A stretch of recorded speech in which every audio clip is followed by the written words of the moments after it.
Gandang balita, mas lalong pinalawak ang pagpahayag ng magandang balita dito sa ating bansang Pilipinas. Pinag-iisa na po at collaboration ng ating PTV at ang Congress TV. Ito ang pinakamagandang balita. May bagong TV channel na inilunsad ng House of Representatives at PTV ang tinatawag na Congress TV. Ito ay isang digital channel na nagpapalabas ng mga aktibidad at session ng House of Representatives. Alright, kasama na ang mga plenary session at committee hearings.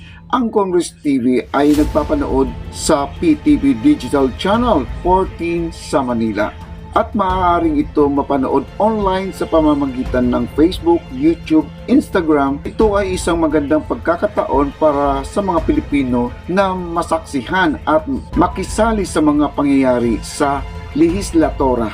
Sa Congress TV, maaari mong abangan ang iba't ibang mga aktibidad na ipapalabas na may kaugnayan sa mga gawain ng House of Representatives. Narito na ang mga ilan sa mga aktibidad na maaaring mapapanood sa Congress TV. Una, plenary session. Makikita mo ang mga pagtalakay at talakayan ng mga mamabatas ng mga isyong pambansa at pagpasa ng mga batas. Pangalawa, maipapalabas ang mga pandinig ng mga komite sa iba't ibang isyu ng mga panukalang batas. Pangatlo, special event. Maari magkaroon ng special ng mga aktibidad tulad ng mga formal na seremonya, pagbisita ng mga bisita mula sa ibang bansa at mga forum o pagpupulong. Pang-apat, public consultation. Maipapalabas ang mga pampublikong konsultasyon kung saan ang mga mambabatas ay nakikipag-ugnayan sa mga mamamayan upang mabatid ang mga kailangan,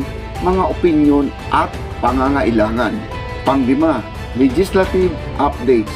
Makakakakuha ka rin ng mga balita at updates tungkol sa mga batas na kasalukuyang tinatalakay o ipinasa ng Kongreso. Ang mga aktibidad na ito ay naglalayong magbigay ng mas malawak na kaalaman sa mga mamamayan tungkol sa mga gawain ng House of Representatives at ang mga isyong kinakaharap ng bansa. Ito ay isang magandang paraan upang maging mas aktibo at kaalaman sa pagproseso sa paggawa ng batas ng ating bansa.